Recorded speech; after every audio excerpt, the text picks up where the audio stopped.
자, 오늘 본문에 보면 초대교회의 가장 큰 특징이 두 개가 있으면 하나가 뭐냐고 하면 구제랑 전도를 했던 부분이 초대교회의 가장 큰 사역인데, 초대교회 성도들은 자신의 재산을 다 팔아가지고 교회에 다 헌금했어요. 헌금해가지고 그거 가지고 교회가 뭡니까 복음 전하는데 막 사용했는데, 근데 그 당시 교회를 다니지 않았던 사람들도 교회가 구제 사역하고 선한 일을 하는 거 보면서 야 많이 칭찬을 할 정도였어요. 그 당시 초대교회는 사랑과 은혜가 흘러 넘쳤기 때문에 그것들이 흘러 보내줬는데, 중요한 거는 그러면서 내부적인 교회에 갈등이 생겼습니다. 어떤 갈등이 생기냐, 원래 본토 출신인 히브리파 유대인들이 있었고, 또 하나 타지에서 외국에서 살다가 본인 나라로 들어오면서 예수를 믿게 되어졌던 헬라파 유대인들이 있었는데, 구제를 하다 보니까 이 둘이 충돌하게 된 거예요. 히브리파 유대인 쪽으로 훨씬 더 많이 하다 보니까 타지에서 왔던 헬라파 유대인들이 뭡니까? 마음이 상한 거야.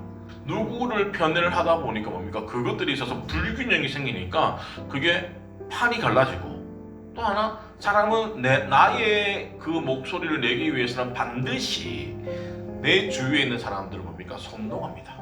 교회 안에서의 그런 작은 것들이 원망과 불평이 생기죠. 반드시 교회 안에 분란이 생기고, 사단이 그 분란한 틈을 반드시 치고 들어온다는 것들을 기억하셔야 됩니다. 그래서 성도는 어떠한 일이 생기더라도 원망이나 시비가 없게 일을 처리를 해야 되는데, 교회가 많아지고 초대교회 사람들이 막 밀어쳐지다 보면 그런 일이 비일비재할 수밖에 없어요. 성경은 뭐하라? 화목하라라고 말씀하고 있습니다. 우리가 신앙생활 하다 보면 다 다릅니다. 색깔도 다 다르고, 그럼에도 불구하고 교회 공동체가 지향하고 나아가고자 하는 그 비전이 있다고 하면 뭡니까? 같은 뜻을 세우고 같은 마음으로 온전히 합할 때에 교회 공동체가 건강해진다는 것들을 알 수 있습니다. 자, 12사도가 성도들을 불러놓고 이제 구제 사역에 대해서 막 얘기를 합니다. 자, 첫 번째 1절에 헬라파 유대인들이 원망과 불평했던 것들을 막 얘기를 하죠. 우리가 하나님 말씀을 제쳐놓고 접대를 일삼는 것이 사도들이 뭐다? 마땅하지 않다. 자, 여기서 말하는 접대는 식탁에서 사람을 먹이는 거예요. 자, 이것들이 나중에 훗날 집사들이 해야 될 일로 바뀌어집니다. 교회에서 어떤 모든 행령적인 거, 먹는 것들, 아니면 교회가 돌아가는 것들, 뭐 전도하는 것들이, 그러니까 준비 처음부터 끝까지 뭐다? 성도들이 알아서 집사들이 해서 교회가 돌아가게끔 해주는 게 뭐다? 마땅하다라는 거예요. 그래서 구제가 없는 교회는 사랑이 없고, 말씀이 없는 교회는 뭐다? 자선나처럼 전락할 수밖에 없어요. 오늘날 너무 기독교가 많이 변질되어졌는데, 처음에 선교사들이 우리나라 와가지고 학교 세우고 병원 세우고 많이 했잖아요. 근데 시간이 지나서 어떻게 변질된 줄 아세요? 기독교 학교면 책풀 드리는 것은 당연하죠. 그게 조건입니다. 근데 어느 순간 책풀을 왜 하냐? 종교 탄압이다. 그래가지고 시비를 문제가 계속 확행되면서 하는 학교도 있고, 더 심한 거는 선교사가 세웠던 학교 중에 이화여대나 연세대가 있습니다. 연세대, 이화여대는 계속적으로 보니까 몇 년 전부터 면접을 주일날 합니다. 학부가 8개인데 절반은 토요일, 절반은 주일이에요. 이 말이 뭐냐? 주일에 면접을 본다는 것은 뭐다? 예배가 안 중요하다는 거예요. 명분은 기독교 학교지만 그렇지 않다는 거예요. 성도는 이 땅에 빛과 소금으로 보내셨다라고 하면 반드시 그 역할을 해야 되는데, 중요한 게 뭐다? 말씀이 없으면 내가 복음이 되는 거예요. 말씀이 우리 가운데 기준이 되어졌을 때는 뭔가 문제가 없는데, 말씀이 기준이 되어지지 않으니까 내 맘대로 내 마음대로 뭡니까? 방종 이 삶을 살아갈 수밖에 없다는 겁니다. 그래서 우리가 신앙생활이든 뭐든 기준은 반드시 있어야 된다는 것들을 기억하셔야 됩니다. 자, 구제와 봉사와 직무를 대신해 줄 사람들을 택하도록 성도들을 이제 하는 기준을 딱 얘기를 하고 있습니다. 자, 마침내 집사는 직분이 생겨졌는데, 집사는 어떤 사람이냐? 접대를 일삼는 사람이 집사예요. 일삼는다는 그 원의 뜻을 살펴보면 먼지와 바람이 나도록 부지런히 다니는 사람이에요. 자기의 일이 아니라 하나님의 일이에요. 먼저 보면 사도들이 성령에 충만한 사람을 택하라고 합니다. 성령 충만한 성도는 늘 하나님과 교제하는 사람, 뭐 말씀이든 기도든 큐티든 늘 하는 사람이겠죠. 자, 그런 사람들이 교회 직분자가 되어져야지 잘 섬길 수 있다는 거예요. 자, 성령이 충만한 사람은 내가 성령의 지배를 받는 사람, 지배를 받으려고 하면 절대적인 기도의 시간과 말씀의 시간이 확보가 되어진 사람이어야 됩니다. 두 번째, 지혜가 충만하다. 이 지혜는 어떤 지식적인 부분이 아니에요. 말씀을 들었을 때 깨달아서 순종하는 사람이 지혜로운 사람이에요. 말씀만 듣고 깨달은 사람은 지혜로운 사람이라고 하지 않습니다. 지식 있는 사람이라고 하지.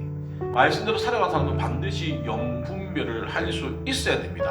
뭐가 옳고 그름에 대해서는 판단할 수 있어야 돼요. 근데 내가 들어도 잘 모르겠네, 기도하셔야 됩니다. 판단이 안 쓰며 분명히 성경은 성령이 충만하고 지혜가 충만하고 또 하나 칭찬 듣는 사람이 되어져야지만 집사의 조건이 되어집니다. 자 보세요. 교회에서는 칭찬을 받는데 교회 문 밖에 나가면 사람들에게 욕을 받아. 욕을 들어. 어떻습니까? 그거는 집사 하시면 안 돼요. 뭘 위해서? 본인을 위해서. 초대교회들은 안팎에서 칭찬을 들을 수 있는 사람이 집사가 되어져야 된다고 얘기를 합니다. 왜냐하면 그만큼 교회 직분자 중에 집사가 중요합니다. 교회는 집사가 있고 그 위에 안수 집사, 권사, 장로가 있잖아요. 집사님이 제일 중요해. 이 중요한 직분을 잘 맡은 사람이 장로가 되어지고 권사가 되어졌을 때 문제가 없지. 그냥 장로가 되어지고 권사가 되어졌을 때 목이 힘주고 목소리 바뀌고 주방에서 지시하고 그거는 잘못된 겁니다. 성경에서 분명히 직분에 대해서 성령과 지혜가 충만하고 칭찬 듣는 사람이 집사가 되어졌을 때 교회는 뭡니까? 든든히 세워져 갈 수 있다는 겁니다. 자 보세요. 교회는 이와 같이 집사들도 정중하고 일구이하지 아니하고 술에 임박하지 아니하고 술 먹지 말라는 얘기예요. 더러운 일을 탐하지 아니하고 깨끗한 양심과 믿음의 비밀을 가진 자라야 할지라.